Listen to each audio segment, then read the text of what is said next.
আমাদের গেছে যে দিন একেবারেই কি গেছে, কিছুই কি নেই বাকি।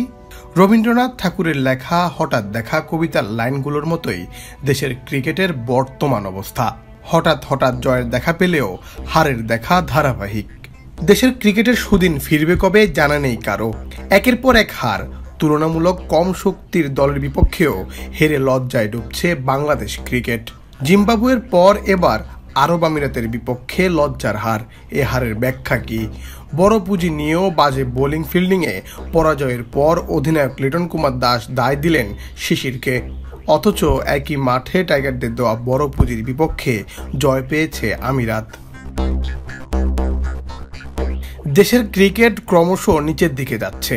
আইসিসির র্যাঙ্কিংয়ে ধস নেমেছে অনেক আগেই। এটি দেখেও পরিবর্তন নেই ক্রিকেটে। বিসিবির একাডেমি মাঠ নিরাপত্তার চাদরে ঘেরা। এক কোনায় 15 মিনিটের ভিডিও ফুটেজ নেওয়ার জন্য জায়গা রাখা হয়েছে। বিসিবির চেষ্টার কমতি নেই, গোপনে করাচ্ছে অনুশীলন। এতেও যেন সেরাটা বের করতে বারবার ব্যর্থ হচ্ছে টিম ম্যানেজমেন্ট। তারপরও ক্রিকেটের সুদিন ফেরাতে পারছে না বিসিবি। দেশের ক্রিকেট আছে ব্যস্ত সূচিতে।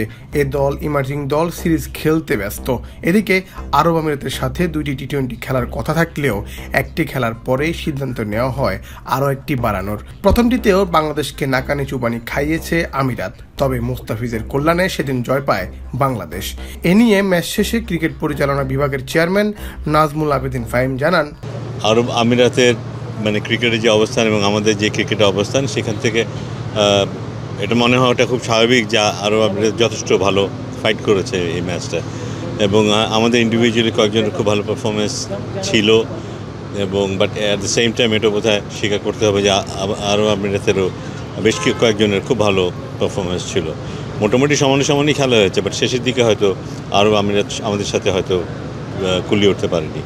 সো সেই কৃতিত্বটা বাংলাদেশে, তবে বলতেই হবে যে আরব আমিরাত আমাদের খুব সহজ একটা সময় পার করতে দেয়নি। দ্বিতীয় ম্যাচে 20 ওভার শেষে 205 রান করে বাংলাদেশ। সেই ম্যাচে টাইগারদের একের পর এক ভুলে ম্যাচটি নিজেদের করে নেয় আমিরাত। 2 উইকেটের জয় নিয়ে মাঠ ছাড়েন তারা। বাকি থাকা এক ম্যাচে যে দল জিতবে, সিরিজ জিতবে সেই দল। তুলনামূলক কম শক্তির দলের বিপক্ষে বাংলাদেশের এমন লজ্জার হারগুলো দেশের ক্রিকেটের উপর ভক্তদের চরমভাবে হতাশ করছে। সোশ্যাল মিডিয়ায় নিন্দার ঝড়। ক্রিকেট যেন হারাতে শুরু করেছে তার পুরনো জৌলুস। তবে কি এই ক্রিকেট সুদিনে ফিরবে না? দর্শক, জানিয়ে দিন আপনার মতামত। মুন্না চন্দ্র দাস, বাংলাদেশ প্রতিদিন।